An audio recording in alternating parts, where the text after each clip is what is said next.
Hey there, thanks for watching this video where we're going to be talking about agency law. Now, agency law is a fundamental aspect of legal relationships, and it governs how individuals and entities work together. So with that being said, we're going to dive into what is agency law. We're going to talk about its relevance and explore some examples to help you better understand its practical applications.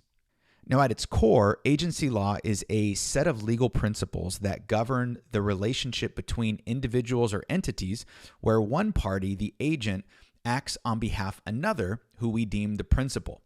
Now, this legal framework defines the rights, duties, and responsibilities of both of those parties and helps to ensure a smooth and lawful interaction. Now, there are several key elements of agency law that we're going to go into now. The first of those is what's called consent. Now, agency relationships begin with the consent of both parties, the principal as well as the agent. This mutual agreement establishes the authority of the agent to act on behalf of the principal. The second key element of agency law is control.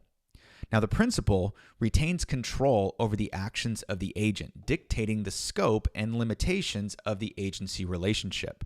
Now, this control is important because it ensures that the agent acts in the best interests of the principal.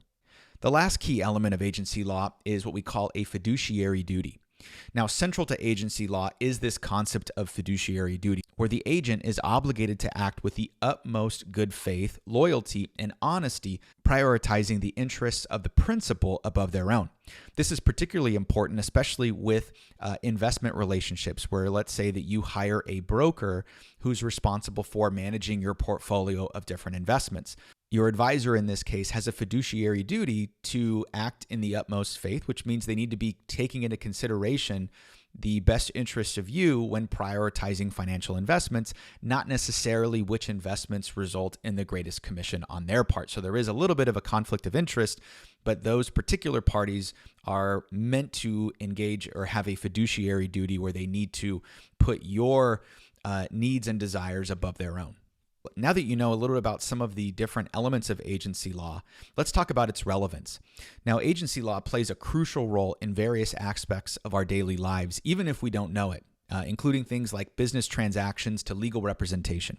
So if you think about it, it's really the foundation of a lot of different relationships in business, including real estate, where you're purchasing a home and you have a real estate agent who acts as, your agent in that transaction and intended to represent your best interests, including employer-employee relationships and many more than that. And understanding agency law is really vital for navigating these interactions and ensuring fair and lawful dealings. Now, in an employer and employee relationship or in the workplace, the employer really acts as the principal and the employee is the agent. And the employee is authorized to carry out tasks on behalf of the employer following the established terms of employment. So if the employee acts in a certain way, then the employer can be liable for those decisions. And so it brings into mind the importance of clarifying relationships and also the importance of good hiring practices. The next area is real estate transactions, which we mentioned a little bit before. Real estate transactions often involve agency relationships where that real estate agent represents the interest of a buyer or a seller who would be the principal, and obviously navigating the complexities of those particular property transactions. And very similar to the example I provided before with regards to a financial advisor, real estate agents also have a fiduciary duty to make sure that they're representing their clients' interests above their own.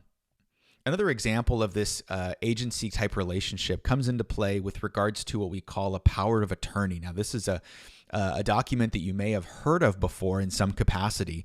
A power of attorney is a legal document that grants an individual, the agent, the authority to make decisions on behalf of another person who is the principal.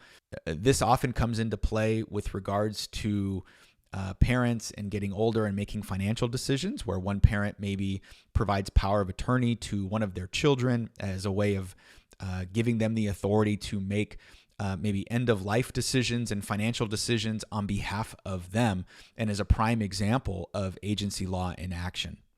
Now, as we conclude this video, I want you to remember that agency law is really the cornerstone of countless legal relationships and shapes how individuals and entities kind of collaborate. So from consent to fiduciary duty to principles of agency law, these guide our interactions, and it's important to fostering trust as well as accountability.